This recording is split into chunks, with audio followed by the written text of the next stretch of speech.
नमस्कार दोस्तों, good evening. आप सभी का बहुत बहुत स्वागत है हमारे यूट्यूब चैनल करियर परिवार में। मैं मुकेश कुमार आप सबका बहुत बहुत स्वागत करता हूं। चलिए आज का क्लास हम लोग स्टार्ट करते हैं और आप सभी का क्लास फिर से स्टार्ट कर दिया गया है। इधर 2 दिन गैपिंग हो गया था, है ना। और आप सभी का क्लास अब फिर से चलेगा सितंबर तक, क्योंकि सितंबर एग्ज़ाम बढ़ा दिया गया है। तो चलिए हम लोग इसका रिवीजन करते चलेंगे और आगे की क्लास हम लोग देखते चलेंगे। आज जो आप सभी का क्लास होने वाला है वो टेस्ट नंबर आपका 85 होने वाला है। इसके पहले 84 टेस्ट हम लोग कंप्लीट कर लिए हैं। पीछे वाला टेस्ट अगर आपको नहीं मिला है तो आप हमारे व्हाट्सएप ग्रुप में जुड़ जाइए, वहाँ पर आपको सभी टेस्ट मिल जाएगा। व्हाट्सएप ग्रुप में आज हम लोग देखने वाले हैं दोस्तों। सबसे पहले आपको बता दूं कि 75 सामान्य अध्ययन और कुछ यहाँ पर और मैथ का भी सवाल कुछ देखने वाले हैं यहाँ पर। तो चलिए स्टार्ट करते हैं आज का क्लास। डेली 9 बजे से आपका लाइव क्लास होता है, तो 9 बजे से आप लोग तैयार रहिएगा, है ना, ताकि आप लोग को क्लास मिल सके। हमारा जो क्लास होता है वो डेली रात में 9 बजे से लाइव क्लास चलता है। तो चैनल को सब्सक्राइब कर लीजिए ताकि आपको 9 बजे लाइव क्लास मिल सके। ये जो नंबर है 7857824310, ये हमारा व्हाट्सएप ग्रुप का नंबर है, जहां आपको सभी क्लास आपको यहां से मिल जाएगा। ठीक है, यहां पर सभी PDF मिल जाएगा, आपको नोट्स मिल जाएगा और आपको सभी वीडियो भी मिल जाएगा। ठीक है, इसमें जुड़ने के लिए दोस्तों 351 का चार्ज है ना। सितंबर में एग्ज़ाम होगा आपका, तो सितंबर तक आपको 351 ही लगेगा। उसके बाद सितंबर तक आपको और भी चार्ज देना नहीं पड़ेगा। ठीक है, तो ये हमारा नंबर है, इसी पर आपको फ़ोनपे, गूगल पे या फिर पेटीएम के माध्यम से आप 351 पेमेंट कर दीजिए। उसके बाद हमें इसी नंबर पर स्क्रीनशॉट भेज दीजिए, जहां आपको ग्रुप में जोड़ दिया जाएगा और आपको सभी PDF नोट्स वीडियो आपको प्रोवाइड करा दिया जाएगा। ठीक है, तो इससे हुआ जुड़ने के माध्यम हमारा टेलीग्राम भी ज्वाइन कर लीजिएगा। यहाँ पर भी आपको क्वेश्चन मिलते रहेगा, यहाँ से भी आपका रिवीजन होते रहेगा। चलिए हम लोग देखते हैं दोस्तों आज का पहला सवाल। पहला प्रश्न क्या कह रहा है कि लघु परिपथ के समय परिपथ में विद्युत धारा क्या होता है। दोस्तों बताइए, लघु परिपथ के समय, देखिए लघु परिपथ का मतलब क्या होता है, शॉर्ट सर्किट। जी हाँ, शॉर्ट सर्किट के समय क्या होता है ना कि जो विद्युत धारा है वो काफ़ी क्या होता है, बढ़ जाता है। बहुत ज़्यादा बढ़ जाने के वजह से जो फ्यूज होता है दोस्तों, घर में देखते हैं बोर्ड में जो फ्यूज लगा हुआ रहता है वो क्या होता है, उड़ जाता है, और उसके उड़ने से और भी जो उपकरण घर में हमारे लगे हुए हैं वो बच जाते हैं। ठीक है, तो इसी वजह से ये फ्यूज को लगाया जाता है। और लघु परिपथ के समय जो है विद्युत धारा काफ़ी अधिक बढ़ जाने के वजह से ही ये फ्यूज उड़ जाता है। ठीक है, और इस वजह से ही फ्यूज लगाया जाता है, ताकि फ्यूज ही उड़े, उसके जो बाद है जैसे पंखा है, टीवी है, कूलर, फ्रिज, ये सब नहीं उड़े। ठीक है, तो इसलिए ये लगाया जाता है। तो इसका जो राइट आंसर हो निकल के आएगा वो क्या होगा, आपका आंसर नंबर ए हो जाएगा आपका, बिल्कुल ही सही। चलिए अगला प्रश्न देख लेते हैं। वीडियो को सभी लोग एक बार लाइक कर दीजिएगा, जितने लोग देख रहे हैं सभी लोग वीडियो को लाइक कर दीजिए, और चैनल पर नए हैं तो चैनल को सब्सक्राइब कर लीजिए, ताकि 9 बजे से लाइव क्लास आपको डेली मिल सके। ठीक है, चैनल को सब्सक्राइब करके बेल आइकन प्रेस कर लीजिएगा, और जैसे ही रात में 9 बजेगा आपको नोटिफिकेशन चला जाएगा। प्रश्न कह रहा है कि भगवान बुद्ध ने अपने धर्मोपदेश दिए थे। बताइए दोस्तों, भगवान बुद्ध ने पहला पूछ रहा है, तो पहला कहाँ पर दिया था धर्म उपदेश। देखिए भगवान बुद्ध को ज्ञान की प्राप्ति तो होती है बोध गया में, लेकिन बोध गया में उन्होंने धर्म का उपदेश नहीं दिया था। धर्म का उपदेश उन्होंने दिया था तो सारनाथ में जा कर के दिया था। ठीक है, सारनाथ कहाँ पड़ता है, तो उत्तर प्रदेश में पड़ता है ना। ये वाराणसी के पास ही है सारनाथ, और वहीं पर इन्होंने सबसे पहले धर्म का उपदेश दिया था। प्रथम उपदेश वहीं दिया था आपका। ठीक है, और 5 ब्राह्मण को दिया था आपका, जिसे बौद्ध धर्म में क्या कहा जाता है, धर्म चक्र प्रवर्तन के नाम से जाना जाता है आपको। तो क्वेश्चन ये से भी पूछ सकता है कि प्रथम धर्म चक्र प्रवर्तन कहाँ हुआ था, कहाँ दिया गया था, तो सारनाथ में, यानी कि प्रथम बौद्ध यहाँ पर पहला धर्मोपदेश दिए थे आपका दोस्तों। चलिए अगला प्रश्न हम देख लेते हैं कि ऑस्ट्रेलिया की महान प्रवाल भित्ति, बहुत इंपॉर्टेंट सवाल है। बताइए, ऑस्ट्रेलिया की महान प्रवाल भित्ति यानी कि ग्रेट बैरियर रीफ किस तट के समानांतर स्थित है। देखिए ऑस्ट्रेलिया, अगर आप मानचित्र देखते हैं, है ना, ऑस्ट्रेलिया का अगर आप मानचित्र देखे होंगे, ठीक है, इस प्रकार से है ऑस्ट्रेलिया। ठीक है, इस प्रकार से लगभग ऑस्ट्रेलिया का मानचित्र है आपका। तो यहाँ पर देखिएगा आप, है ना, उत्तर पूर्वी क्षेत्र में आप देखिएगा। ठीक है, तो उत्तर पूर्वी क्षेत्र में आप देखिएगा यहाँ पर ही। ठीक है, तो यहाँ पर आपको बहुत सारा क्या है, ग्रेट बैरियर रीफ है, यानी कि वो प्रवाल भित्ति है। प्रवाल भित्ति क्या होता है, तो ये एक मतलब कि जीव होता है ना, वो जब मर जाता है, प्रवाल जीव जब मर जाता है तो इसका ऊपर वाला जो खोल होता है वो जमते जमते जमते जमते एक यहाँ पर पहाड़ का रूप ले लिया है दोस्तों। तो इसी को प्रवाल भित्ति कहा जाता है, ग्रेट बैरियर रीफ है, ये दुनिया का सबसे बड़ा प्रवाल भित्ति है ना, और ये ऑस्ट्रेलिया में पड़ता है। इस प्रकार के भी क्वेश्चन आपको पूछ लेगा। तो ये है दोस्तों आपको उत्तर पूर्वी, है ना, यहाँ पर सिर्फ उत्तर लिखा है तो आप यहाँ पर उत्तर मार करके आप यहाँ पर सही कर सकते हैं। यहाँ पर इस कोना में है आपका, ठीक है, यहाँ पर ही है। मैं आपको जो ऑस्ट्रेलिया का मैप बताया था आपका, है ना, ये ऑस्ट्रेलिया का लगभग है, तो इस यहाँ पर ही है आपका ये ग्रेट बैरियर रीफ। तो ये आप याद रखिएगा उत्तर पूर्वी, ऐसे यहाँ पर सही आंसर होना चाहिए उत्तर पूर्वी, है ना, क्योंकि ये कोना में पड़ता है आपका, ठीक है, उत्तर पूर्वी वाले क्षेत्र में ये है आपका, ठीक है। इसकी लंबाई है ना, इसकी लंबाई कितनी है, तो इसकी लंबाई 1200 मील तक इसकी लंबाई है दोस्तों, ये ग्रेट बैरियर रीफ की। और इसकी जो चौड़ाई है वो 10 से लेकर के 90 मील तक इसकी चौड़ाई है। इसे पानी का बगीचा भी कहा जाता है, ये जो ग्रेट बैरियर रीफ है ना, इसको पानी का बगीचा भी कहा जाता है, तो याद रखिएगा आप। अगला प्रश्न है आपका 4 नंबर का, रहा है निम्नलिखित में से ब्रिटिश सरकार के कौन से चार्टर एक्ट से बंगाल के गवर्नर जनरल को भारत का गवर्नर जनरल बना दिया गया। देखिए, पहले जो अभी भारत का जो गवर्नर जनरल थे वो पहले क्या थे, तो ब्रिटिश गवर्नर जनरल थे, यानी बंगाल के, ब्रिटिश नहीं, बंगाल के गवर्नर जनरल थे। और उनको 1833 के चार्टर एक्ट अधिनियम के तहत इसको भारत का गवर्नर जनरल बना दिया गया।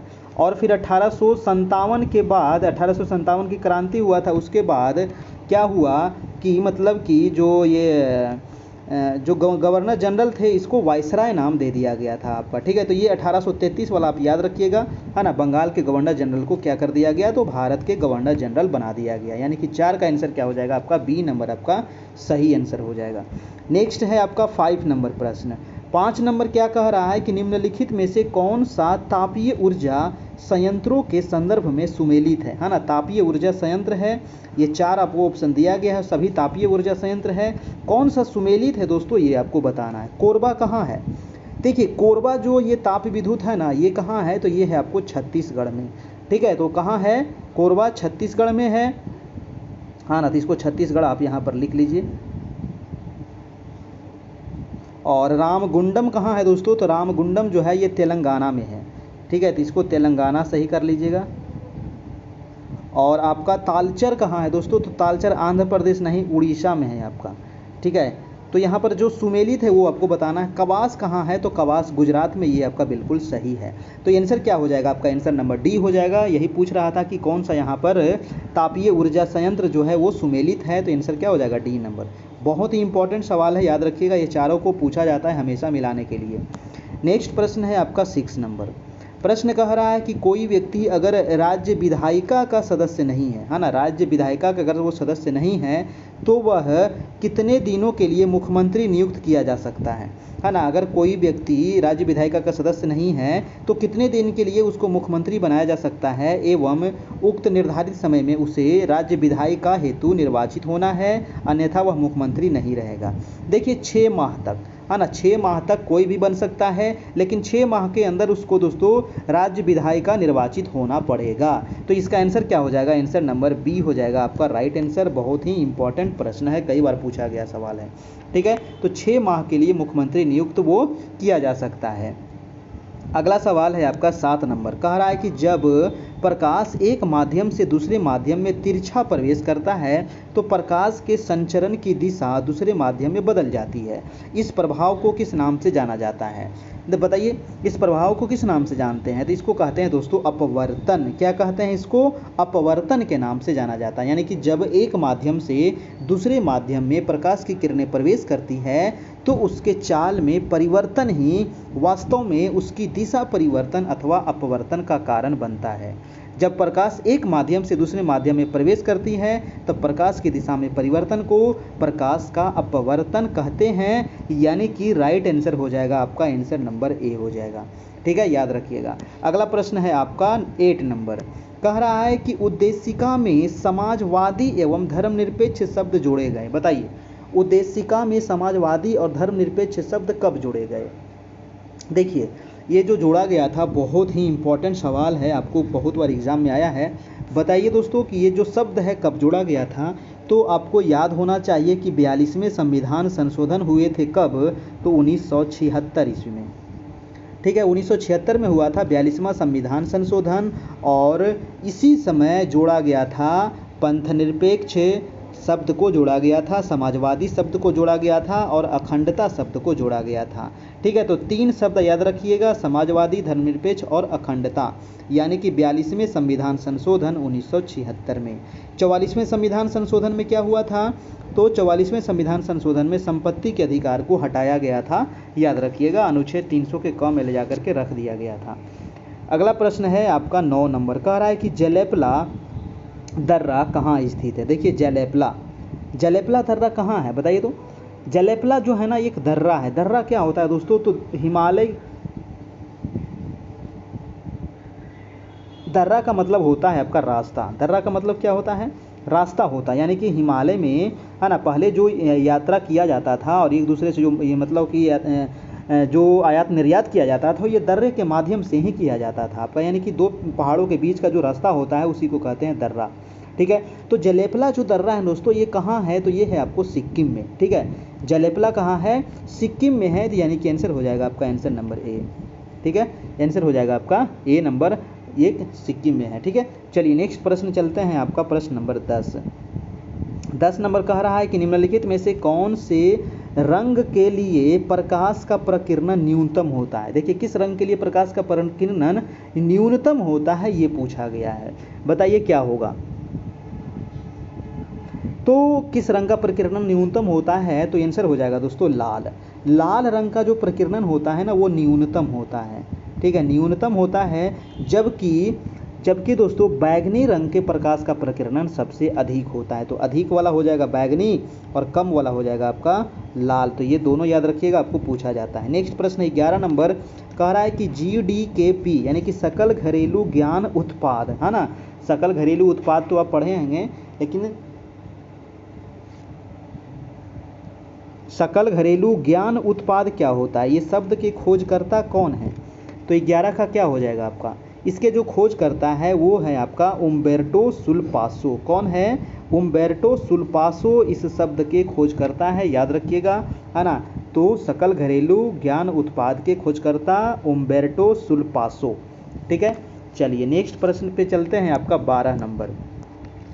12 नंबर सवाल कह रहा है कि अनुच्छेद 370, वेरी इंपॉर्टेंट प्रश्न है 370, है ना। 370 को तो अब हटा दिया गया है, आप जानते ही हैं, है ना। और 370 जो कह रहा है कि इसका जो संबंध है वो किस राज्य के विशेष प्रावधान से था, है ना। तो ये था आपका जम्मू कश्मीर से, है ना। जम्मू कश्मीर से इसको हटा दिया गया। कब हटाया गया था?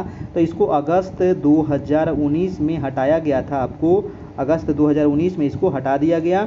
और ये इसको जम्मू कश्मीर को क्या बना दिया गया? 2 केंद्र शासित प्रदेश बना दिया गया, एक तो जम्मू कश्मीर और दूसरा लद्दाख बना दिया गया आपका। ठीक है, तो याद रखिएगा जम्मू कश्मीर की राजधानी श्रीनगर और लद्दाख की राजधानी लेह है, ये दोनों याद रखिएगा आपका। ठीक है, चलिए, और अनुच्छेद जो 370 था दोस्तों ये कितने भाग में था? तो भाग 21 के अंतर्गत ये आता था आपका। चलिए नेक्स्ट प्रश्न है रजमनामा। प्रश्न कह रहा है कि रजमनामा जो है ये फारसी में अनुवाद था, बताइए रजमनामा जो है ये फारसी में अनुवाद किसका है दोस्तों? तो क्या हो जाएगा? महाभारत का। जी हाँ, महाभारत का जो फारसी अनुवाद है उसको क्या कहते हैं? रजमनामा। बहुत बहुत इंपॉर्टेंट सवाल है, याद रखिएगा। और फारसी अनुवाद कौन क्या है? रजमनामा। यह अनुवाद कौन किया था दोस्तों? तो बदायूनी, नकीब खां एवं अब्दुल आदि ने मिल करके किया था आपका। ठीक है, तो आंसर हो जाएगा इसका सी नंबर। और एक क्वेश्चन अब बताइए कि अथर्ववेद का फारसी में अनुवाद किसने किया था? तो याद रखिएगा हाजी इब्राहिम सरहिंदी ने किया था। योग वशिष्ठ का फारसी अनुवाद किसने किया था? दारा शिकोह ने किया था। और रामायण का फारसी अनुवाद किसने किया था? तो बदायूनी ने किया था। ठीक है, चलिए नेक्स्ट प्रश्न है कि पानीपत का तृतीय युद्ध किसके बीच लड़ा गया था? देखिए पानीपत का जो युद्ध हुआ था 3 युद्ध हुआ था, है ना, 1526, 56 और 1761 में। ठीक है, तो तीनों युद्ध जो लड़ा गया था आप याद रखिएगा। तो तृतीय युद्ध जो हुआ था ये 14 जनवरी 1761 को हुआ था। ठीक है, ये किसके बीच लड़ा गया था? तो ये जो लड़ा गया था आपको मराठों और अफगानिस्तान के शासक था अहमद शाह अब्दाली के बीच लड़ा गया था। ठीक है, तो इसका जो आंसर हो जाएगा अफगान शासक और मराठा के बीच ये लड़ा गया था, आपका आंसर हो जाएगा आपका आंसर नंबर डी हो जाएगा। और इसमें किसकी हार हुई थी? तो मराठों की हार हो गई थी 1761 में, और इसमें बालाजी बाजीराव जो थे उनकी मृत्यु हो गई थी। ठीक है, चलिए नेक्स्ट प्रश्न है आपका 15 नंबर प्रश्न है कि वह मुगल सम्राट जिसका 2 बार राज्याभिषेक हुआ था कौन था? देखिए 2 बार राज्याभिषेक किसका हुआ था? 2 बार जो राज्याभिषेक हुआ था वो हुआ था आपका औरंगजेब का, ठीक है। औरंगजेब का 2 बार राज्याभिषेक हुआ है। पहली बार तो हुआ था अभिषेक जो हुआ था वो सामूगढ़ युद्ध में विजय के उपरांत आगरा पर अधिकार कर लेने के पश्चात 21 जुलाई 1658 को दिल्ली में करवाया गया था और आलमगीर की उपाधि वो धारण किया था। दूसरा राज्याभिषेक हुआ था इसका 1659 ईस्वी में, ठीक है। तो ये दोनों आप ध्यान रखिएगा। नेक्स्ट है कि प्रायद्वीपीय भारत की सबसे लंबी नदी, बहुत इंपॉर्टेंट प्रश्न है। मैंने बहुत बार बता चुका हूँ कि प्रायद्वीपीय जो भारत है इसकी सबसे लंबी नदी कौन सी है, तो नर्मदा है, गोदावरी है, महानदी है या कावेरी है। तो देखिए गोदावरी नदी के बारे में मैंने बहुत बार बताया हूँ कि ये जो गोदावरी नदी है ये जो है दोस्तों ये आपको प्रायद्वीपीय भारत की सबसे लंबी नदी है। और ये कहाँ से निकलती है, तो ये है महाराष्ट्र, और महाराष्ट्र से ही निकलती है, महाराष्ट्र के नासिक जिला के त्र्यंबकेश्वर से ये होकर के निकलती है और ये जाकर के बंगाल की खाड़ी में गिर जाती है और डेल्टा का निर्माण करती है, ठीक है। इसको वृद्ध गंगा के नाम से भी ये गोदावरी नदी जानी जाती है आपका, ठीक है। दक्षिण गंगा के नाम से भी ये जानी जाती है, ठीक है। चलिए अगला प्रश्न देख लेते हैं आपका 17 नंबर। कह रहा है निम्नलिखित में से किसे मुगल बादशाह द्वारा बुरहान उल मुल्क की उपाधि प्रदान की गई थी, बताइए तो किसे मुगल बादशाह के द्वारा दोस्तों बुरहान उल मुल्क की उपाधि दिया गया था। तो 17 का क्या हो जाएगा, देखिए सआदत खान को दिया गया था बुरहान उल मुल्क की उपाधि। जी हाँ, ये मुगल सल्तनत के अधीन ही 1712 ईस्वी में अवध के सूबेदार के पद पर सआदत खान को बैठाया गया था और ये काफ़ी निडर था, कर्मठ था, बहुत ही साहसी व्यक्ति था दोस्तों, और इसी को दिया गया था बुरहान उल मुल्क की उपाधि, ठीक है। चलिए तो आंसर हो गया ए नंबर। हम चलते हैं अगला प्रश्न 18 नंबर। कह रहा है कि निमारी किसका नस्ल है, बताइए। निमारी एक जो नस्ल है ये किसका नस्ल है, भेड़, बकरी, गाय, भैंस। तो ये जो नस्ल है दोस्तों ये गाय की नस्ल है निमारी, ठीक है। निमारी जो है एक गाय की नस्ल है। निमारी जिसे खरगांव, खरगोनी या फिर खुरगोनी के नाम से भी जाना जाता है ना। ये जो निमारी गाय है ये मध्य भारत में आपको पाया जाता है, यानी कि एमपी वगैरह क्षेत्र में आपको देखने को मिलेगा आपका, ठीक है। चलिए नेक्स्ट प्रश्न है 19 नंबर। कह रहा है कि भारत में विधि निर्माणी सर्वोच्च निकाय कौन सा है, विधि है ना, कानून कौन बनाता है, तो कानून बनाता है संसद, है ना। मैंने तो कई बार बता चुका हूँ कि विधि निर्माण सर्वोच्च जो निकाय है वो है आपका संसद, है ना। संसद ही कानून बनाता है। जबकि संसद किससे मिलकर के बना हुआ होता है दोस्तों, तो संसद 3 से मिलकर के बना होता है। कौन कौन इसमें होता है संसद में, तो एक तो राष्ट्रपति रहेंगे, है ना। संसद में राष्ट्रपति हो गया और लोकसभा हो गया और राज्यसभा हो गया, ये 3 से मिलकर के क्या बनता है, तो ये संसद बनता है, राज्यसभा, ठीक है। तो ये आप याद रखिएगा, ठीक है। राज्यसभा क्या है, तो इसको कहते हैं उच्च सदन और लोकसभा को निम्न सदन। राज्यसभा कभी भंग नहीं होता है, लोकसभा 5 साल के बाद भंग हो जाता है। चलिए नेक्स्ट प्रश्न है आपका प्रश्न नंबर 20। ब्रिज प्रश्न है कि मुरलेन राष्ट्रीय बाग भारत के किस राज्य में है, काफ़ी अच्छा सवाल है। मुरलेन, बताइए मुरलेन राष्ट्रीय बाग जो है ये किस राज्य में पड़ता है, तो ये है आपको मिजोरम में। कहाँ है, तो मिजोरम राज्य के चम्फाई जिले में, है ना। मिजोरम राज्य के चम्फाई जिले में ये स्थित है, राष्ट्रीय उद्यान है और ये म्यांमार के साथ सीमा बनाता है दोस्तों, है ना। म्यांमार, क्योंकि यहाँ से आपका सटा हुआ है म्यांमार, तो म्यांमार के साथ ये सीमा बनाता है आपका, याद रखिएगा, चम्फाई जिला में, मिजोरम में। नेक्स्ट प्रश्न है आपका प्रश्न नंबर 21 प्रश्न कह रहा है कि निम्नलिखित में से कौन सा कथन लोकसभा के उपाध्यक्ष के संदर्भ में सही नहीं है। लोकसभा के उपाध्यक्ष, बताइए लोकसभा के उपाध्यक्ष के संदर्भ में कौन सा कथन यहाँ पर सही नहीं है, तो चारों ऑप्शन आपको यहाँ पर पढ़ना पड़ेगा, है ना। उसके बाद ही आप बताइएगा सही नहीं है, ध्यान रखिएगा। कह रहा है कि वह लोकसभा के ही सदस्यों से चुने जाते हैं, तो बिल्कुल सही बात है ना, लोकसभा के सदस्य से ही चुने जाते हैं। दूसरा ऑप्शन है कि उपाध्यक्ष अपने पद पर लोकसभा के कार्यकाल के दौरान रहता है, बिल्कुल सही है। कह रहा है कि सी नंबर है कि जब अध्यक्ष का पद रिक्त होता है तो उपाध्यक्ष अध्यक्ष का कार्य करता है, ये भी ठीक है। और डी नंबर ऑप्शन है कि जब उपाध्यक्ष लोकसभा के पीठासीन अधिकारी होते हैं तब वह प्रथमतः मत दे सकते हैं, नहीं। आंसर हो जाएगा डी नंबर, ये आपका ऑप्शन बिल्कुल ही गलत है, तो ये आला याद रखिएगा। और एक चीज़ और याद रखिएगा कि जो लोकसभा के अध्यक्ष होते हैं, है ना, ये किसको अपना त्यागपत्र देंगे, तो उपाध्यक्ष को, और उपाध्यक्ष किसको देंगे, तो अध्यक्ष को देंगे, ये आप ध्यान रखिएगा, ठीक है। चलिए तो इसका आंसर निकल के आ गया आपका आंसर नंबर डी। आपका काफ़ी अच्छा सवाल है, ये तीनों आप ध्यान में रखिएगा क्योंकि ये लोकसभा अध्यक्ष उपाध्यक्ष के बारे में पूछा जाता है। अगला प्रश्न है कि भारत ने राष्ट्रीय मतदाता दिवस, जी हाँ बहुत इंपॉर्टेंट सवाल है, बताइए कि राष्ट्रीय मतदाता दिवस किस दिन मनाया जाता है भारत में। तो आप ये मनाते हैं जनवरी में, है ना। जनवरी में मैंने बता दिया, तो 25 जनवरी को मनाया जाता है दोस्तों राष्ट्रीय मतदाता दिवस। ठीक है, राष्ट्रीय मतदाता दिवस 25 जनवरी को प्रत्येक वर्ष मनाया जाता है। और ये कब से मनाया जा रहा है, तो ये पहली बार 2011 ईस्वी मनाया गया था और 2011 से ये मनाया जा रहा है। अगला सवाल है कि अंग्रेजों को सुनहरा फरमान कब प्रदान किया गया, बताइए। तो अंग्रेजों को सुनहरा फरमान कब प्रदान किया गया था, तो क्या हो जाएगा आपका, ये ऑप्शन देखिए जल्दी से इसका जवाब दीजिए। तो इसका जो सुनहरा फरमान जो प्रदान किया गया था 1632 ईस्वी में।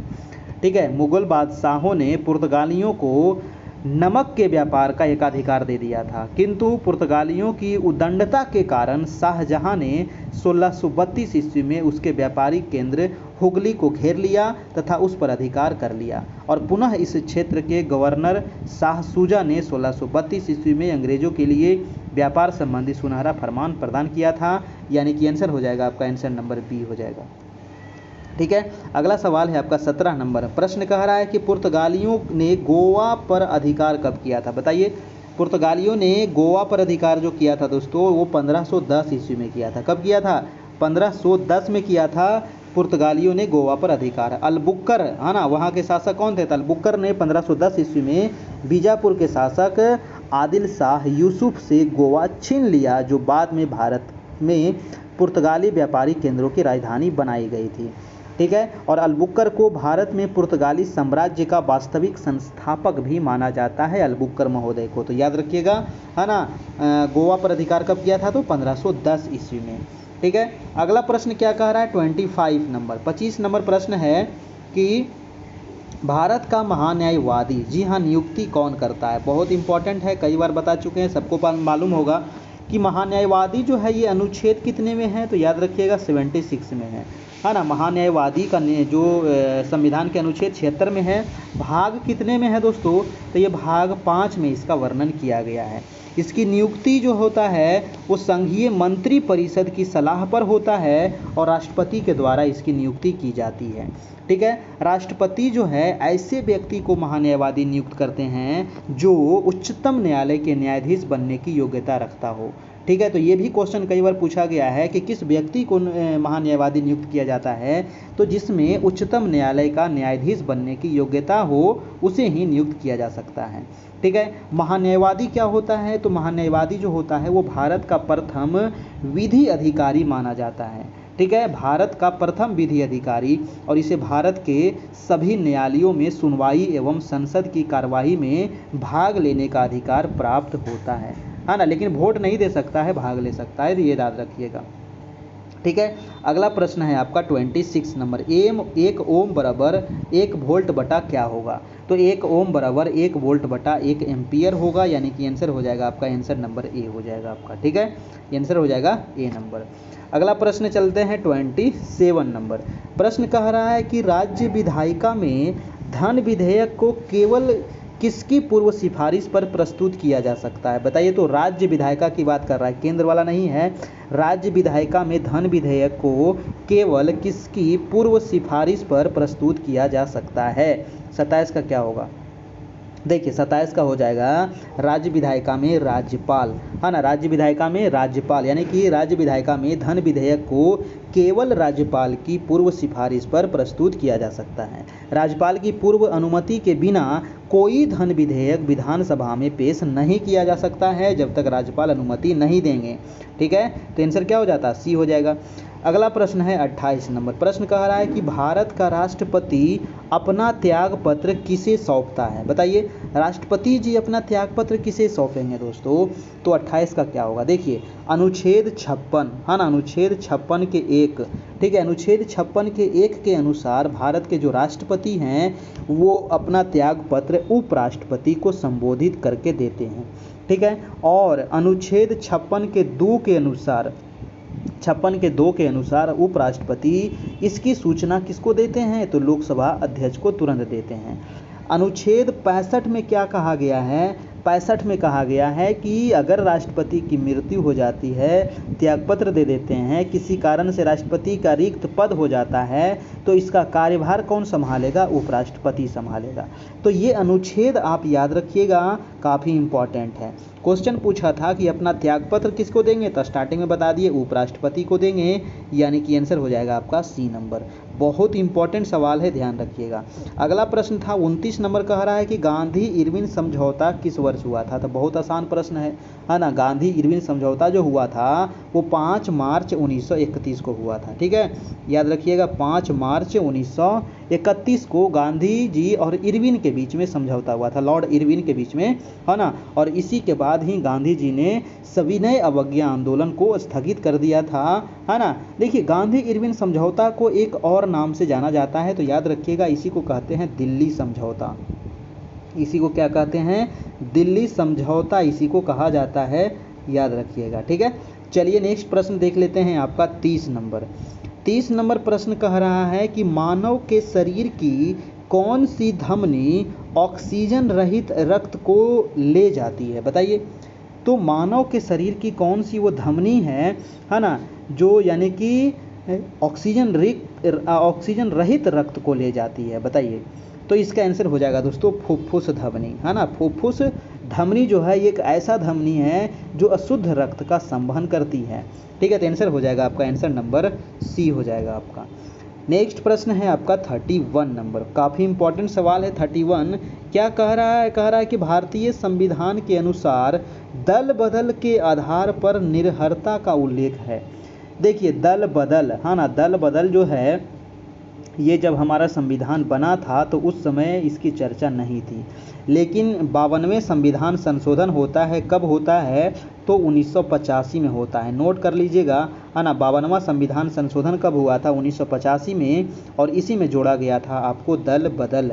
ठीक है, और ये 10वीं अनुसूची इसमें जोड़ा गया था, है ना। 10वीं अनुसूची के तहत इसको दल बदल को जोड़ा गया था, यानी कि 10वीं अनुसूची में है दल बदल का उल्लेख।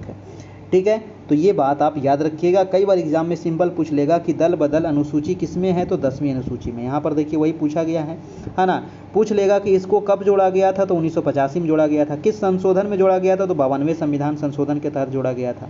ठीक है, इसी को दल बदल विरोधी कानून भी कहा जाता है, याद रखिएगा। अगला सवाल है आपका 31 नंबर, कह रहा है कि निम्नलिखित में से कौन सा प्रक्रिया वाष्प को सीधे ठोस में परिवर्तित करती है? देखिए, वाष्प को सीधे ठोस में परिवर्तन करने की कौन सी प्रक्रिया? इसी को कहते हैं सब्लिमेशन।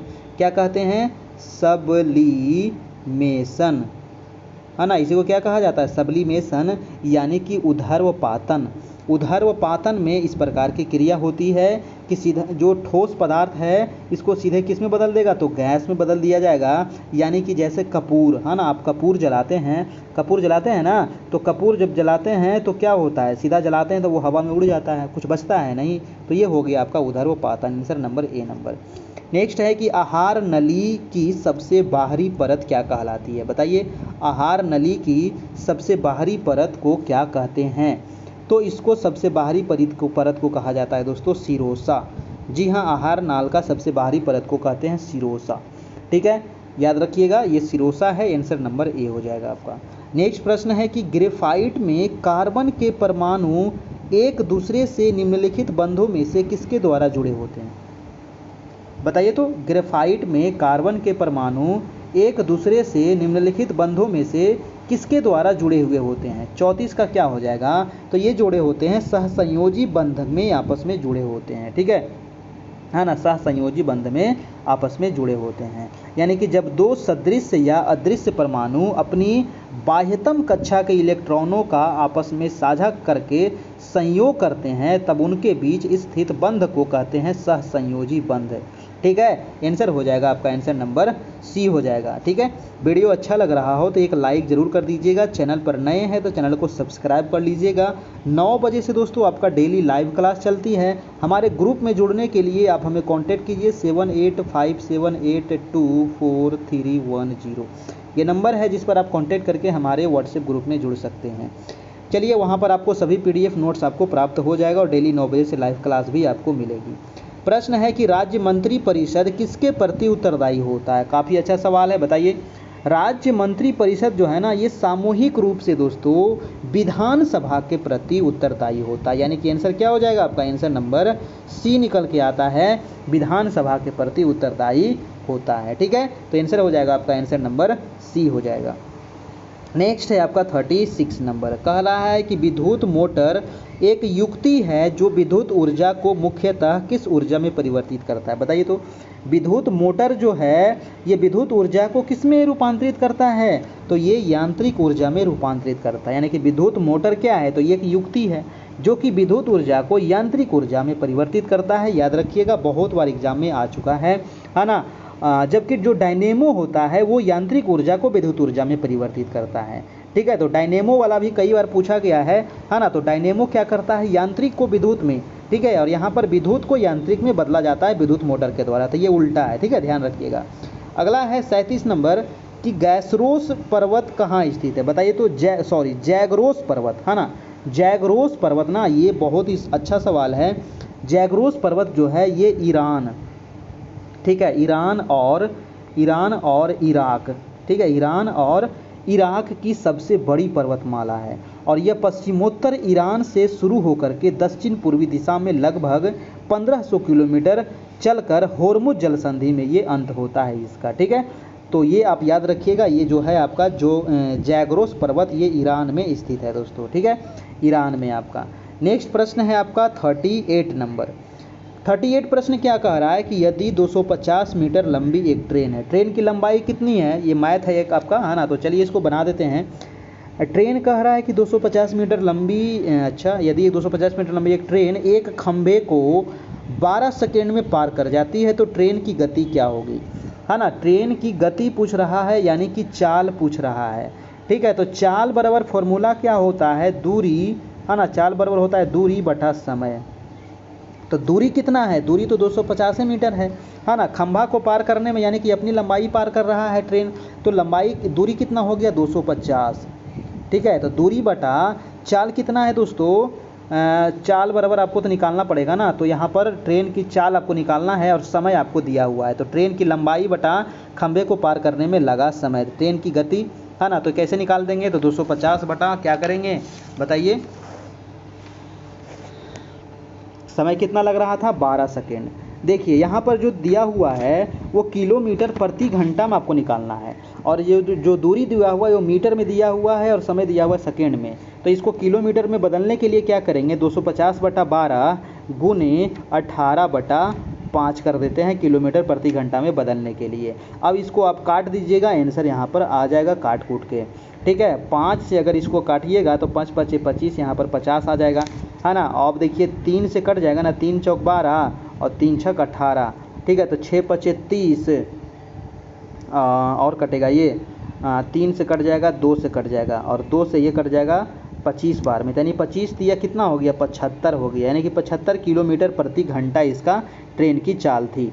ठीक है, तो आंसर क्या आ गया, सी नंबर 75 किलोमीटर प्रति घंटा, है ना। देखिए यहाँ पर 18 बटा 5 से गुना क्यों किए हैं, क्योंकि यहाँ पर किलोमीटर प्रति घंटा ऑप्शन में दिया हुआ है ना, तो किलोमीटर प्रति घंटा में आपको निकालना पड़ेगा। लेकिन जो दूरी दिया हुआ है वो मीटर में दिया हुआ है, तो मीटर को किलोमीटर में बदलने के लिए क्या करते हैं, 18 बटा 5 से गुना कर देते हैं। ठीक है, अगर यहाँ पर मीटर में ही रहता तो कुछ नहीं करते हैं। ठीक है, लेकिन किलोमीटर में था इसलिए यहाँ पर बदला गया आपका। अगला प्रश्न है 39 नंबर। प्रश्न कह रहा है निम्नलिखित में से किसने ठगी के उन्मूलन से संबंधित सुधार लागू किए हैं। बताइए, ठगी के उन्मूलन से संबंधित सुधार किसने लागू किया है, तो 39 का हो जाएगा दोस्तों लॉर्ड विलियम बेंटिक, है ना। लॉर्ड विलियम बेंटिक जो था, ठगी प्रथा को कब समाप्त किया गया, 1830 ईस्वी में, है ना। ठगी प्रथा कब समाप्त हुआ, 1830 ईस्वी में। सती प्रथा कब समाप्त हुआ, 1829 ईस्वी में। याद रखिएगा, ये सब पूछा जाता है ना, ठगी प्रथा, सती प्रथा, ये सब जो समाप्त हुआ था। ठीक है, तो लॉर्ड विलियम बेंटिक ने कर्नल सलीमन की सहायता से दोस्तों 1830 ईस्वी में ना, सलीमन नाम याद रखिएगा, कर्नल सलीमन की सहायता से 1830 ईस्वी में ठगी प्रथा को अंत किया था।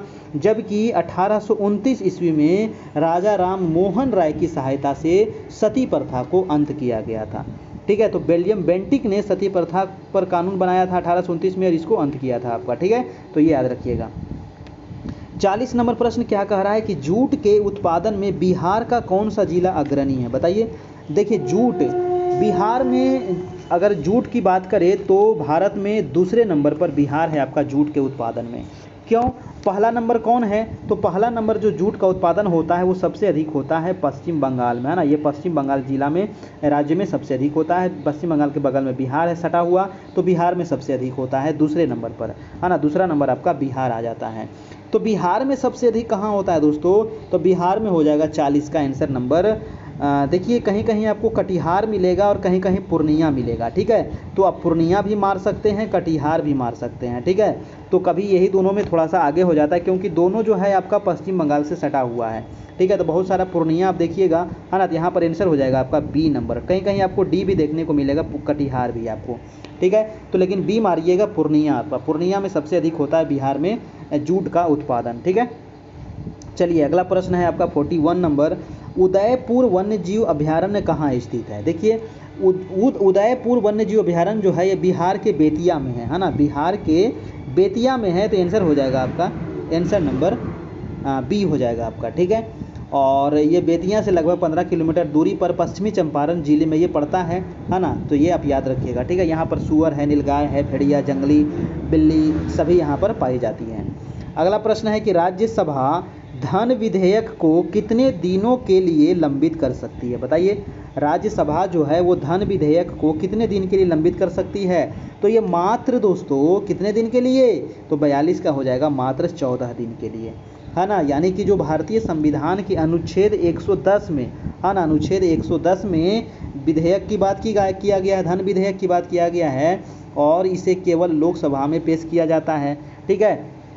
लेकिन लोकसभा द्वारा पारित धन विधेयक राज्यसभा में 14 दिन के लिए आता है, और 14 दिन तक ही इसको राज्यसभा रोक सकता है, उसके बाद स्वतः ही ये पारित हो जाता है। तो इसीलिए 14 दिन तक इसको ये लंबित कर सकता है। आपका आंसर हो जाएगा डी नंबर, ठीक है। अगला सवाल है आपका 43 नंबर। प्रश्न है 2018 के राष्ट्रमंडल खेलों का आयोजन किस देश में किया गया था? देखिए 2018 में राष्ट्रमंडल जो हुआ था, इसका आयोजन हुआ था दोस्तों ऑस्ट्रेलिया के गोल्ड कोस्ट में। ऑस्ट्रेलिया के गोल्ड कोस्ट में हुआ था इसका आयोजन, ठीक है। 4 अप्रैल 2018 से लेकर के चला था 15 अप्रैल 2018 तक। इसमें पहला स्थान हुआ था ऑस्ट्रेलिया, दूसरा इंग्लैंड, तीसरा भारत था आपका, ठीक है। तो इसका आंसर हो जाएगा बी नंबर। नेक्स्ट है आपका 44 नंबर। कह रहा है निम्नलिखित में से कौन सा नृत्य शैली केरल से संबंधित नहीं है? बताइए केरल से संबंधित कौन सा नहीं है? देखिए भरतनाट्यम। भरतनाट्यम तो जानते ही हैं आप।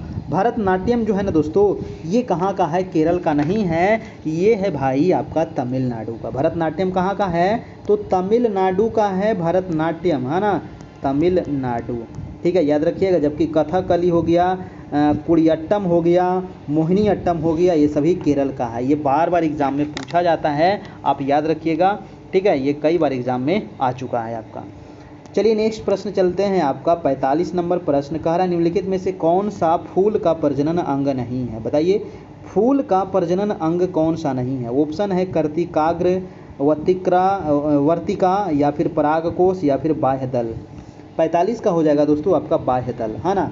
पुष्प यानी कि पौधे का जनन अंग होता है, और जिन पुष्प में बाह्य दलपुंज या फिर पुमंग तथा फिर जयांग उपस्थित होते हैं तो उसे पूर्ण पुष्प कहा जाता है, ठीक है। कौन सा यहाँ पर नहीं होगा? तो बाह्य दल यहाँ पर नहीं होगा। चलिए नेक्स्ट सवाल है आपका 46 नंबर। प्रश्न कह रहा है कि निम्नलिखित में से किसे भारत के सर्वोच्च नागरिक सम्मान भारत रत्न से सम्मानित नहीं किया गया है? देखिए किसे नहीं किया गया है, 4 ऑप्शन यहाँ पर आपको दिया गया है। किसे भारत रत्न यहाँ पर नहीं दिया गया है? तो भारत रत्न जो होता है ना, ये भारत का सर्वोच्च नागरिक सम्मान है, आपको पता है। जो भारतीय उद्यम के किसी क्षेत्र में असाधारण योगदान के लिए इसको प्रदान किया जाता है। वर्ष 2019 में किसको किसको दिया गया था? तो ये पुरस्कार दिया गया था प्रणब मुखर्जी को दिया गया था, और किसको दिया गया था? भूपेन हजारिका को दिया गया था, ठीक है। नानाजी देशमुख को दिया गया था, दीनदयाल उपाध्याय को नहीं दिया गया था। तो ये यहाँ पर गलत हो जाएगा, ठीक है। तो यहाँ पर आंसर क्या हो जाएगा? सी नंबर हो जाएगा आपका, ठीक है। इनको भारत रत्न नहीं दिया गया था। अगला सवाल है आपका 47 नंबर। प्रश्न है कि 1857 के विद्रोह में बाबू कुंवर सिंह ने बिहार के किस क्षेत्र से नेतृत्व किया था? काफ़ी अच्छा सवाल है। है ना। और ये बिहार वाला में आपको हमेशा एग्जाम में पूछेगा, फिक्स है कि ये क्वेश्चन तो बाबू कुंवर सिंह से हमेशा आएगा तो आएगा, 1 से लेकर के 2 क्वेश्चन इससे फिक्स है कि आपको पूछेगा। तो 1857 के विद्रोह में कुंवर सिंह ने बिहार के आरा से, है ना, बिहार के आरा क्षेत्र में इसे नेतृत्व किया था। कुंवर सिंह जो हैं ये जगदीशपुर के जमींदार थे और उन्होंने आरा में हुए युद्ध में कैप्टन डनवर के नेतृत्व में युद्ध को अंग्रेजों को पराजित किया था। इसके बाद वो नाना साहेब से जाकर के मिले, है ना। नाना साहेब कहाँ से थे, तो वो कानपुर से थे आपका, है ना। नाना साहेब से मिल करके आजमगढ़ में अंग्रेजों को पराजित किया और पुनः कुंवर सिंह दोस्तों कैप्टन ली ग्रांट के नेतृत्व में आई ब्रिटिश सेना को पराजित कर दिया। परंतु दुर्भाग्यवश इस युद्ध में तोप का एक गोला उनके हाथ पर लग गया और उन्होंने अपने हाथ को काट करके गंगा में बहा दिया, फिर उनकी मृत्यु हो जाती है। ठीक है, तो ये आंसर हो जाएगा आपका, आंसर नंबर सी हो जाएगा आपका। अगला प्रश्न है आपका 48 नंबर, कह रहा है कि भारत के महान्यायवादी को कौन हटा सकता है। देखिए, भारत के महान्यायवादी से संबंधित अभी आपको बताए थे, ये अनुच्छेद 76 में है और इनको नियुक्ति कौन करता है, तो राष्ट्रपति इनकी नियुक्ति करता है। तो इनको हटा भी सकता है राष्ट्रपति ही। महान्यायवादी जो होते हैं ना, ये अपने पद पर राष्ट्रपति के प्रसाद पर्यंत तक बने रह सकते हैं, है ना। जब राष्ट्रपति इनको चाहेंगे हटा सकते हैं। ठीक है, तो आंसर हो जाएगा आपका, आंसर नंबर ए हो जाएगा आपका यहाँ पर। ठीक है, याद रखिएगा। और ये देश का सर्वोच्च कानून अधिकारी होता है आपका। अगला सवाल है आपका 49 नंबर, बहुत अच्छा सवाल है 49 नंबर। कह रहा है कि ध्यानचंद जो है ये किस खेल से संबंधित खिलाड़ी रहे हैं। देखिए, ध्यानचंद हैं आपको हॉकी के जादूगर, इन्हीं को क्या कहा जाता है, हॉकी के जादूगर, है ना। तो याद रखिएगा, ध्यानचंद जो हैं हॉकी के खिलाड़ी हैं और ये हॉकी के जादूगर कहलाते हैं। ये आंसर हो जाएगा बी नंबर। इनके रहते हुए 3 बार भारतीय टीम ने स्वर्ण पदक जीता है दोस्तों ओलंपिक खेल में। कब कब जीता है, 1928 में, 1932 में और 1936 में। 3 बार वर्ल्ड का मतलब कि ओलंपिक स्वर्ण पदक जीत चुका है भारत। ठीक है, और 29 अगस्त को मनाया जाता है, क्या मनाया जाता है, तो ध्यानचंद, ठीक है, राष्ट्रीय खेल दिवस, यानी कि इनके जन्मदिन पर मनाया जाता है राष्ट्रीय खेल दिवस। चलिए, अगला प्रश्न है आपका 50 नंबर। प्रश्न है कि निम्नलिखित में से कौन सी एक यूएसए की स्थानीय पवन है। बहुत अच्छा प्रश्न है ना। यूएसए यानी कि यूनाइटेड स्टेट ऑफ अमेरिका का स्थानीय पवन हवा। देखिए, वहाँ का एक स्थानीय पवन जो है ना, उसका नाम है चिनूक। क्या नाम है, नाम सुने होंगे, चिनूक। चिनूक जो है दोस्तों, ये अमेरिका का स्थानीय पवन है।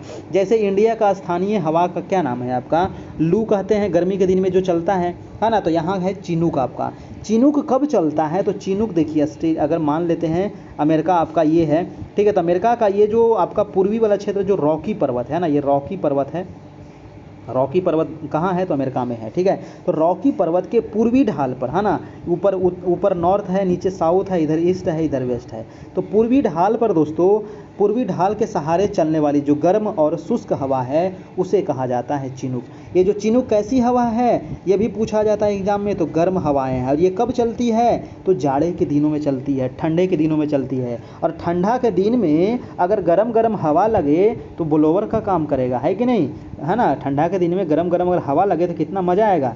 तो यही ठंडा के दिन में जो चिनूक हवाएं हैं अगर अमेरिका में चलती है दोस्तों, तो यहाँ पर जो बर्फ़ जमा हुआ रहता है वो बर्फ़ पिघल जाती है और पानी मिल जाता है यहाँ पर प्रेरी घास के मैदान को, है ना। प्रेरी घास का मैदान कहाँ है, तो प्रेरी जो घास की मैदान है वो है अमेरिका में ही। और प्रेरी घास का मैदान जो है हरा भरा आपको दिखता है ना। जो कंप्यूटर होता है ना, लैपटॉप देखे होंगे ना कंप्यूटर, तो कंप्यूटर के ऊपर जो स्क्रीन में जो आपको सेट रहता है, तो वो जो फिगर जो दिखता है घास वाला मैदान, वो प्रेरी घास का मैदान है। ठीक है, तो वही है प्रेरी घास का मैदान जो अमेरिका में है।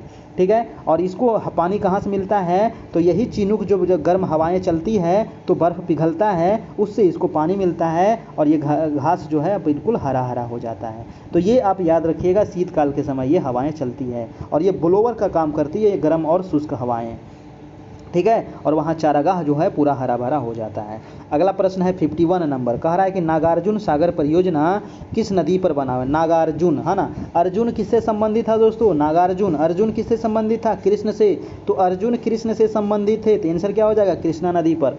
अर्जुन किससे संबंधित थे, कृष्णा से संबंधित थे, तो कृष्ण नदी पर। और ये कहाँ है, तो ये है आपको, 1 मिनट, ये है आपका आंध्र प्रदेश में। मैं फिगर बना देता हूँ, ये है आपको कृष्णा नदी। कृष्णा नदी कहाँ से निकलती है, तो महाराष्ट्र के महाबलेश्वर से। ये है महाबलेश्वर, है ना, ये है महाबलेश्वर है ना। महाबलेश्वर कहाँ है, महाराष्ट्र में है, यहाँ से निकलती है। और ये आंध्र प्रदेश में दोस्तों नागार्जुन सागर परियोजना एक बनाया गया है, ठीक है। तो ये याद रखिएगा कृष्णा नदी पर बनाया गया है, ठीक है। आंसर हो जाएगा सी नंबर। अर्जुन जी किससे संबंधित थे, तो कृष्ण भगवान से संबंधित थे। और ये आंध्र प्रदेश और तेलंगाना, देखिए दोनों में ये लगभग आ जाता है आंध्र प्रदेश, क्योंकि अब ये बट गया है ना, कहीं कहीं आपको तेलंगाना भी देखने को मिल जाएगा, क्योंकि दोनों राज्य में ये आपका फैला हुआ है, ठीक है। तो ये आप याद रखिएगा। अगला प्रश्न चलते हैं हम 52 नंबर। प्रश्न है कि निम्नलिखित मैनग्रोव स्थलों पर विचार कीजिए। मैनग्रोव, देखिए मैनग्रोव क्या होता है ना, तो मैनग्रोव एक वनस्पति है। मैनग्रोव क्या है, तो मैनग्रोव एक वनस्पति है। मैनग्रोव का विकास कहाँ होता है, मैं इसको बारे में थोड़ा सा बता देता हूँ आपको। मैनग्रोव का जो विकास होता है, ये आपको विकास होता है दोस्तों आपको तटीय क्षेत्र में, है ना, दलदली क्षेत्र में, जहाँ पर सालों भर पानी होता है। यानी कि ये वाला जो इलाका मिल रहा है, ये जो अंडमान निकोबार द्वीप समूह है, ये जो तटीय क्षेत्र है, यहाँ पर मैनग्रोव वन का विकास हो जाता है, यानी मैनग्रोव वनस्पति का यहाँ पर विकास होता है आपका, ठीक है। तो कह रहा है कि ऑप्शन पर विचार कीजिए। ऑप्शन कह रहा है मीतरकनिका, पिच्चावरम या फिर कुंडापुर। देखिए इसका जो आंसर हो जाएगा उपयुक्त में से कौन सा भारत के पूर्वी तट पर स्थित है। देखिए यहाँ पर मीतरकनिका और पिच्चावरम, ये दोनों आपका यहाँ पर भारत के पूर्वी तट पर स्थित है। और भारत के पूर्वी तट पर ही ज़्यादा करके भारत में मैनग्रोव वन पाए जाते हैं। मैनग्रोव वन है दोस्तों एक प्रकार का जंगल है ना। ये जो आपको गंगा और ब्रह्मपुत्र से मिलकर के जो सुंदर वन का डेल्टा बनता है ना, यहाँ पर किस प्रकार के वन है, तो मैनग्रोव वन ही पाए जाते हैं यहाँ पर, ठीक है। याद रखिएगा मैनग्रोव वन जो होता है ना, ये खारेपन में उत्पन्न हो जाता है आपका, ठीक है। चलिए तो इसका आंसर हो जाएगा बी नंबर। अगला है कि शेर शाह के बचपन का नाम। सबको पता है कि शेर शाह के बचपन का नाम जो था वो क्या था, तो इसका बचपन का नाम था फरीद खां, है ना। फरीद नाम था इसका बचपन का नाम, ठीक है। इसके पिता हसन खां जौनपुर के जागीरदार थे दोस्तों, ठीक है। ये आप याद रखिएगा। शेर शाह ने दोस्तों 1539 ईस्वी में मुगल शासक हुमायूं को पराजित किया था चौसा के युद्ध में, और शेर शाह की उपाधि धारण किया था। शेर शाह ने 1540 ईस्वी में कन्नौज के युद्ध में हुमायूं को फिर से पराजित किया, याद रखिएगा आपका, ठीक है। तो आंसर हो जाएगा ए नंबर। अगला है कि जैन धर्म के 23वें तीर्थंकर कौन थे। तो जैन धर्म के पूछ रहा है 23वें तीर्थंकर। जैन धर्म में टोटल 24 तीर्थंकर होते हैं आपका, है ना। टोटल 24 तीर्थंकर हुए हैं। तो 23वें कौन थे, क्या होगा आपका।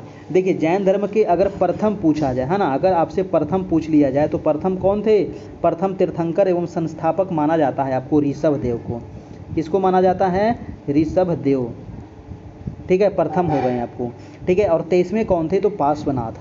23वें कौन थे, पार्श्वनाथ थे आपको, ठीक है। ऋषभ देव थे आपके प्रथम, है ना। और महावीर जी कितवें नंबर के थे, तो ये 24वें नंबर के थे आपका, ठीक है। लेकिन वास्तविक संस्थापक महावीर को ही माना जाता है, ये भी आप याद रखिएगा, ठीक है। चलिए अगला प्रश्न देख लेते हैं आपका 55 नंबर।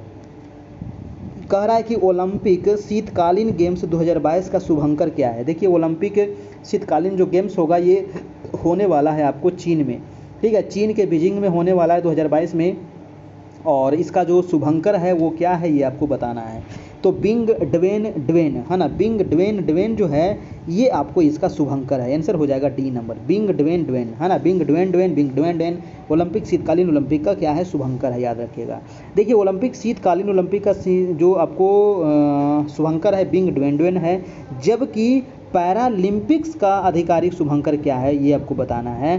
तो पैरालंपिक का जो शुभंकर है दोस्तों वो है आपको सुएन रॉन, ठीक है। सुएन रॉन इसका है, सुए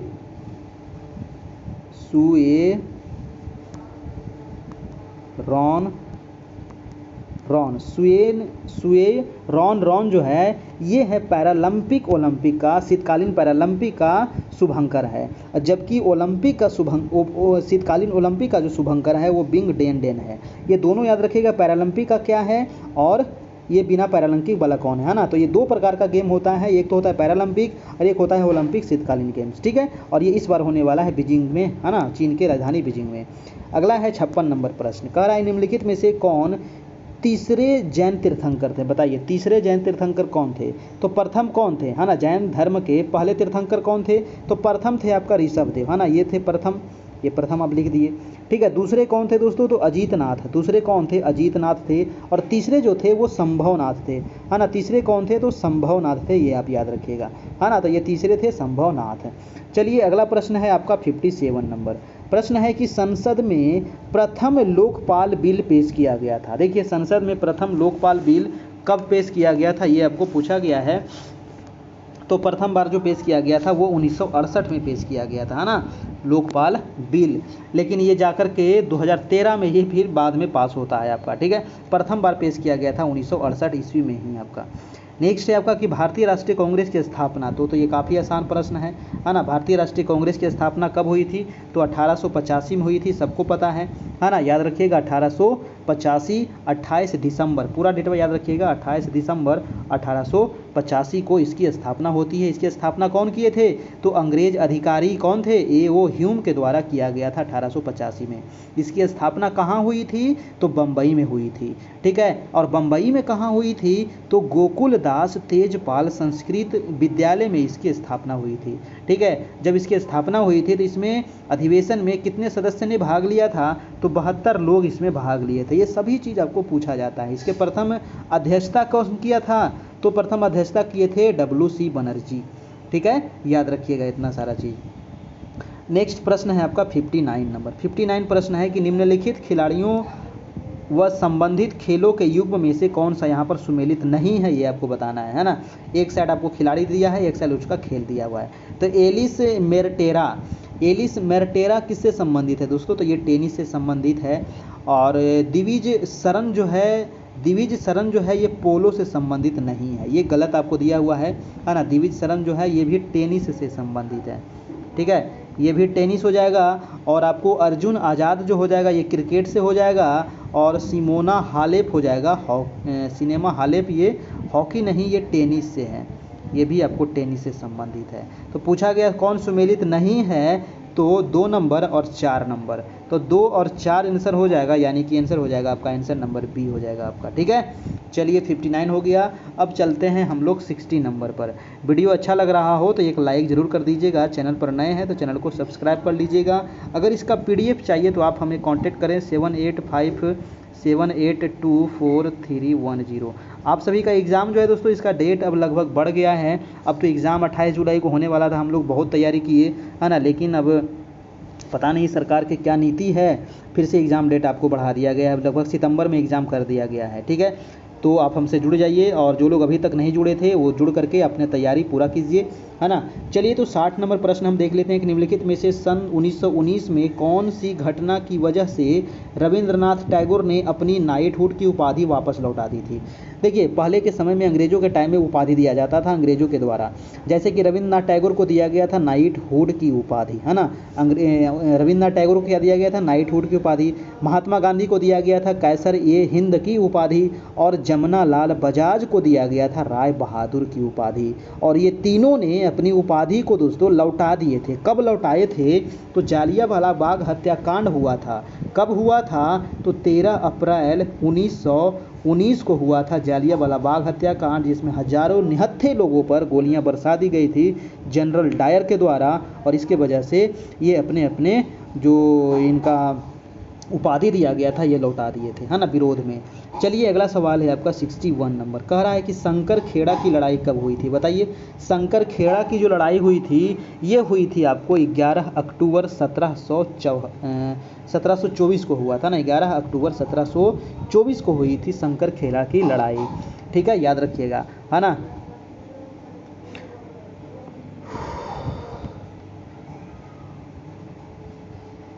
ये लड़ाई किसके किसके बीच हुआ था, तो ये आप लिख सकते हैं निजाम उल मुल्क और मुकरिज खान के बीच हुआ था आपका। अगला प्रश्न है कि हीट रिफ्रेश पुस्तक के लेखक कौन है, बताइए। हीट रिफ्रेश पुस्तक के लेखक कौन है, काफ़ी अच्छा प्रश्न है। तो इसके जो लेखक है दोस्तों वो हो जाएंगे सत्य नडेला हो जाएगा, Satya Nadella. Answer number B हो जाएगा आपका, हीट रिफ्रेश पुस्तक के लेखक, आंसर नंबर बी। चलिए नेक्स्ट है आपका 63 नंबर। प्रश्न कह रहा है कि भारतीय संविधान के अनुसार मानव का दुर्व्यवहार और बलात्सर्म निषेध है, यह कौन से अनुच्छेद में वर्णित है, बताइए।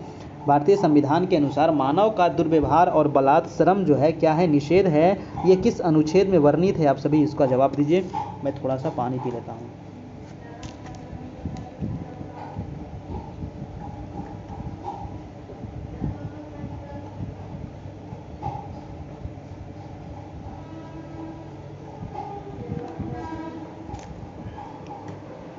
देखिए, भारतीय संविधान के अनुच्छेद 23 में, है ना, अनुच्छेद 23 में इसका वर्णन किया गया है दोस्तों कि मानव के साथ दुर्व्यवहार, बलात्श्रम प्रतिबंध कर दिया गया है। तो आंसर हो जाएगा आपका, आंसर नंबर ए हो जाएगा आपका। ठीक है, चलिए अनुच्छेद 24 में किसका वर्णन है? तो किसी भी बच्चे को जो जिसकी उम्र 6 से 14 वर्ष तक हो, उसको किसी भी कल कारखाने में उसका इस्तेमाल नहीं किया जाएगा, उसको नहीं लगाया जाएगा। ठीक है, ये आप याद रखिएगा।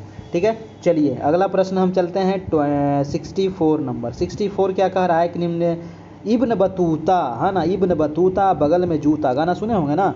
तो इब्न बतूता जो था दोस्तों, ये कह रहा है कि निम्नलिखित में से कौन सा सत्य है? इब्न बतूता के बारे में, इब्न बतूता जो था ये मोरक्को का यात्री था, है ना। ये कहाँ का यात्री था? तो मोरक्को का यात्री था। ऑप्शन नंबर 1 में आपको दिया गया, ये बिल्कुल सही है, यानी कि वह मोरक्को का था।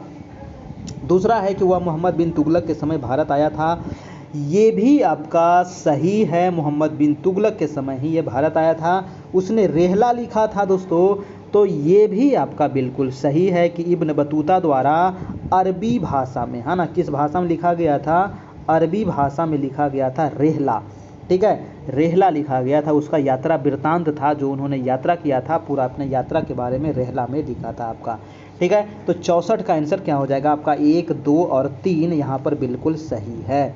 चलिए नेक्स्ट प्रश्न है 65 नंबर, है ना। वीडियो को लाइक कर दीजिए, जितने लोग देख रहे हैं प्लीज़ आप सभी लोग शर्माइए नहीं, है ना। वीडियो को लाइक कर दीजिए और चैनल पर नए हैं तो सब्सक्राइब कर लीजिए, ताकि 9 बजे रात में डेली आपको नोटिफिकेशन मिल सके, ताकि आप डेली क्लास कर सकें और आपका क्लास तैयारी हो सका। चलिए अगला प्रश्न है कि निम्नलिखित में से कौन सी समिति चुनाव सुधारों से संबंधित है? देखिए, बहुत सारे समितियों का निर्माण किया गया है चुनाव से संबंधित, है ना, बहुत सारे समिति बनाए गए हैं। तो चुनाव से संबंधित समिति कौन सा है? देखिए, भारत में चुनाव प्रणाली को महत्व प्रदान करते हुए इसमें सुधार हेतु समय समय पर कई समितियां का गठन किया गया है, जिसमें से कुछ प्रमुख है, जैसे कि तारकुंडे समिति, है ना, तारकुंडे समिति हो गया, दिनेश गोस्वामी समिति हो गया। ठीक है, तो ऑप्शन में देखिए दिया गया है दिनेश गोस्वामी समिति, है ना, तो आंसर हो जाएगा आपका ये नंबर। और भी बहुत सारे समिति है, जैसे कि इंद्रजीत गुप्त समिति है, के संथानम समिति है। ठीक है, तो ये आंसर हो जाएगा यहाँ पर ए नंबर आपका, ये आपको चुनाव सुधार से संबंधित समिति है आपका। अगला है ट्राई ब्रेकर। बताइए दोस्तों, ट्राई ब्रेकर शब्द किस खेल से संबंधित है? Try breaker, tennis, football, hockey या बीओसी दोनों? तो देखिए, ट्राई ब्रेकर जो शब्द होता है ना, ये फुटबॉल और हॉकी दोनों से संबंधित है। ठीक है, फुटबॉल में भी इसका प्रयोग करते हैं और हॉकी में भी, यानी कि आंसर हो जाएगा डी नंबर आपका। ठीक है, फुटबॉल और हॉकी से संबंधित और भी जैसे कि शब्द है, जैसे कि पेनाल्टी स्ट्रोक है, बुली है, शूटिंग है, फुल बैक है, स्ट्रीक है, स्कूप है, साइड लाइन है, पुश है, इन है ना। और फुटबॉल से संबंधित कुछ खेल का जो शब्दावली है, जैसे पेनाल्टी किक है, स्ट्राइकर है, स्वीपर है, थ्रो इन है, फ्री किक है, फुल बैक है, हाफ बैक हो गया, सेंटर हो गया। तो ये सब यूज होता है फुटबॉल में, है ना, और हॉकी वाला भी आपको बता दिया गया। नेक्स्ट है 67 नंबर। चलिए एक मैथ और भी आ गया, इसको भी हम लोग सोल्व कर लेते हैं। प्रश्न कह रहा है कि 50 लीटर के एक मिश्रण कितना है?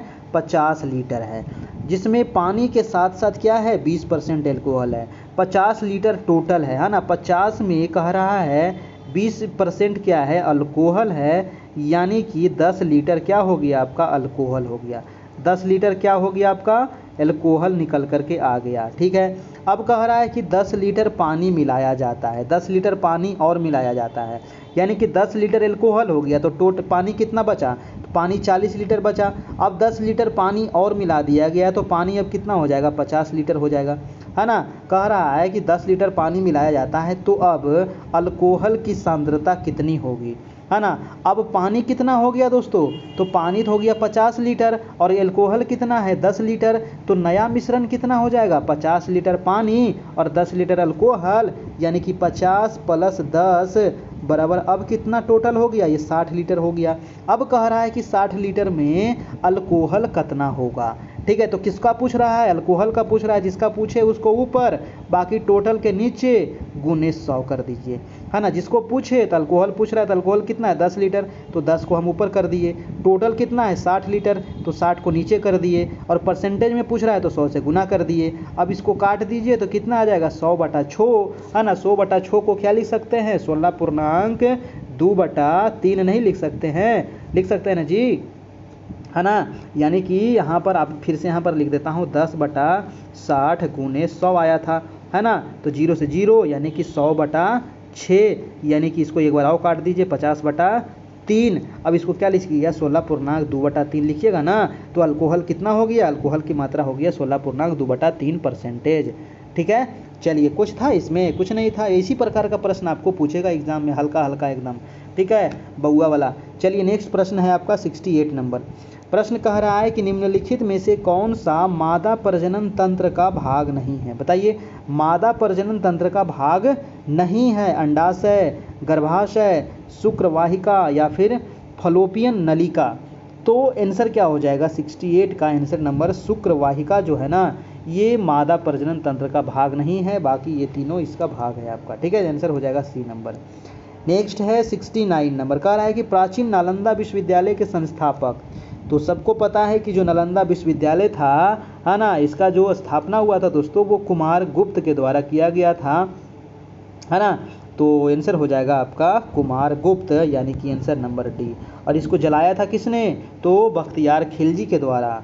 ठीक है। चलिए नेक्स्ट है कि भारत के प्रथम लोकपाल कौन थे, है ना। प्रथम लोकपाल कौन था दोस्तों, तो प्रथम लोकपाल जो था वो था आपका पिनाकी चंद्र घोष। जी हाँ, ये बहुत इंपॉर्टेंट है क्योंकि प्रथम है, तो याद रखिएगा सर्वोच्च न्यायालय के अवकाश प्राप्त न्यायाधीश हैं जस्टिस पिनाकी चंद्र घोष को देश का पहला लोकपाल नियुक्त किया गया है। अगला सवाल है आपका 71 कह रहा है कि मनुष्य के शरीर के किस अंग ग्रंथि से वृद्धि हार्मोन स्रावित होता है ना। वृद्धि हार्मोन किससे स्रावित होता है दोस्तों, देखिए आपको इसके बारे में कई बार बताया गया, जैसे कि पीयूष ग्रंथि, पिट्यूटरी ग्लैंड जिसको कहते हैं, है ना। पिट्यूटरी ग्लैंड यानी कि इसी को कहा जाता है मास्टर ग्रंथि। और यानी कि पीयूष ग्रंथि जो है ये मानव शरीर की सबसे छोटी अंतःस्रावी ग्रंथि होती है। पीयूष ग्रंथि जो है अन्य अंतःस्रावी ग्रंथियों के उसको क्या करता है, कंट्रोल करता है, नियंत्रित करता है। जैसे कि व्यक्ति का वृद्धि हो गया, स्वास्थ्य हो गया, लैंगिक हो गया, सभी को कंट्रोल करता है, इसीलिए इसको कहते हैं मास्टर ग्रंथि, पीयूष ग्रंथि को। आंसर हो जाएगा आपका आंसर नंबर ए हो जाएगा आपका। नेक्स्ट है 72 नंबर। प्रश्न है कि निम्नलिखित में से कौन सी मत्स्य महाजन पद की राजधानी थी। बताइए, मत्स्य महाजन पद की राजधानी कौन सी थी। तो मत्स्य महाजन पद की जो राजधानी थी दोस्तों वो विराटनगर थी, है ना। कहाँ थी, विराटनगर थी। और ये कहाँ पड़ता है, तो अलवर भरतपुर राजस्थान में, है ना। अलवर भरतपुर राजस्थान में है विराटनगर, और यही था मत्स्य महाजनपद की राजधानी। ठीक है। चलिए, तो आंसर हो जाएगा आंसर नंबर सी हो जाएगा। नेक्स्ट है आपका 73 नंबर। 73 है कि जब गर्म पानी के सोते यानी कि हॉट स्प्रिंग का इस्तेमाल विद्युत उत्पन्न करने में होता है, इस प्रकार का ऊर्जा उत्पादन क्या कहलाता है। तो इस प्रकार का ऊर्जा उत्पादन को कहते हैं दोस्तों भू उष्मीय ऊर्जा। यानी कि ये कहाँ से निकल रहा है ना, जमीन के नीचे से निकल रहा है ना, तो इसको कहेंगे भू उष्मीय ऊर्जा। यानी कि आंसर क्या हो जाएगा, इसको भूतापीय ऊर्जा भी आप कह सकते हैं, है कि नहीं। भूतापीय ऊर्जा भी इसको आप कहिएगा या फिर भू उष्मीय ऊर्जा। आंसर हो जाएगा सी नंबर आपका। ठीक है। चलिए नेक्स्ट है आपका अगला सवाल 74 नंबर। कह रहा है कि निम्नलिखित में से कौन मीन वर्ग से संबंधित है। मीन वर्ग से संबंधित कौन सा है, देखिए मीन वर्ग से संबंधित क्या हो जाएगा दोस्तों, तो ये शार्क जो मछली होता है ना, शार्क जो आता है किसके अंतर्गत, तो मीन वर्ग के अंतर्गत आता है आपका। ठीक है, याद रखिएगा। तारा मछली जो होता है ये किसके अंतर्गत आता है, तो एकाई, ये काफ़ी नाम टेढ़ा है, याद रखिएगा, एकाई नोड मरमेटा, है ना। एकाई, मैं लिख देता हूँ, एकाई नोड मेरटा के अंतर्गत आता है। और आपका सिल्वर मछली किसके अंतर्गत आता है दोस्तों, किससे संबंधित है, तो सिल्वर मछली जो है ये आर्थ्रोपोडा, ठीक है, आर्थ्रोपोडा, ये आपको मिलाने के लिए आपको एग्जाम में दे देता है आपको। ठीक है। और शार्क जो है ये आपको हो जाएगा मीन मछली। ठीक है। चलिए, तो ये आप याद रखिएगा। अगला प्रश्न है आपका 75 नंबर, आज का लास्ट सवाल है। कह रहा है कि निम्नलिखित में से कौन युग्म सही सुमेलित नहीं है, बताइए कौन सा सुमेलित यहाँ पर नहीं है। कोयना परियोजना, शरावती परियोजना, बाली मेला परियोजना या सवारी गिरी परियोजना। देखिए 75 हो जाएगा। सवारी गिरी जो परियोजना है ना, ये गुजरात में नहीं है, ये है आपको केरल में। ठीक है, ये कहाँ है, केरल में है। बाली मेला उड़ीसा में है। शरावती परियोजना कर्नाटक में है, शरावती नदी पर है। कोयना परियोजना कोयला नदी पर है, महाराष्ट्र में आपको। तो ये आप याद रखिएगा, बाली मेला परियोजना ये आपको उड़ीसा में है आपका। ठीक है, और सवारी गिरी परियोजना ये आपको केरल में पड़ता है। ठीक है दोस्तों, केरल है आपका, ये छोटा वाला राज्य है ना, ये केरल में है आपको सवारी गिरी परियोजना। तो आंसर हो जाएगा डी, ये आपका सुमेलित नहीं था। ठीक है, तो ये रहा 75 प्रश्न और सभी का आंसर आपको दिया गया है। यहाँ से आप टेस्ट के रूप में इसको दीजिएगा और बताइएगा कि कितना आप सही किए हैं, है ना। इसको OMR शीट एक खरीद लीजिएगा और उस पर आपको टेस्ट दीजिएगा आपका। ठीक है, तो चलिए ये रहा आपका हमारा व्हाट्सएप ग्रुप का नंबर, आप इसमें ज्वाइन हो जाइए, वहाँ पर सभी PDF आपको मिल जाएगा। अभी तक 85 क्लास हो गया है ना, और आगे जो भी क्लास होगा उसका भी आपको PDF मिलता रहेगा। 351 का इसमें चार्ज है, तो जो लोग जुड़ना चाहते हैं 351 पेमेंट करके हमको इसी नंबर पर पेमेंट करना है और व्हाट्सएप पर स्क्रीनशॉट भेज दीजिए, वहाँ आपको ग्रुप में ऐड कर दिया जाएगा और सभी मटेरियल आपको प्रोवाइड करा दिया जाएगा। ठीक है, पेमेंट जो करना है गूगल पे, फ़ोनपे, पेटीएम या फिर व्हाट्सएप पे किसी भी माध्यम से आप पेमेंट करके हमें स्क्रीनशॉट भेज दीजिए, वहाँ पर आपको जोड़ दिया जाएगा दोस्तों, है ना। और ये हमारा कैरियर परिवार हमारा यूट्यूब चैनल है, इसको आप सब्सक्राइब कर ले, बेल आइकन प्रेस कर ले, ताकि 9 बजे रात में, है ना, 9 बजे रात में आपको डेली लाइव क्लास मिल सके, है ना। 9 बजे रात में आपको डेली लाइव क्लास मिल सके और यहाँ से आपकी तैयारी हो सके। ठीक है, हमारे यहाँ सीटेट की भी तैयारी चल रही है, सीटेट का भी फॉर्म आपका वैकेंसी आने वाला है ना। हिंदी का क्लास स्टार्ट है, संस्कृत चल रहा है, सामाजिक विज्ञान चल रहा है, शिक्षा शास्त्र चल रहा है, तो आप कॉन्टैक्ट करके यहाँ से भी एडमिशन ले सकते हैं, तैयारी कर सकते हैं। चलिए, तो आज इतना ही रहने देते हैं, फिर मिलेंगे नेक्स्ट क्लास में। आज हो गया 85, कल देखेंगे हम लोग 86 नंबर। ठीक है दोस्तों, और इसको हम लोग 1-2 दिन समय लग रहा है, फिर इसको कुछ अलग तरीके से टॉपिक वाइज भी हम पढ़ाएंगे आगे, है ना। आप लोग का बहुत सारा मांग है कि टॉपिक वाइज कराया जाए। ठीक है, मैं टॉपिक वाइज भी करवाऊंगा, है ना, आप टेंशन ना ले। 2 महीना आपका एग्जाम का डेट बढ़ गया है, तो टॉपिक वाइज भी आपको पढ़ाया जाएगा। ठीक है, चलिए तो फिर मिलते हैं हम कल दोस्तों, तब तक के लिए good night, goodbye and take care, धन्यवाद।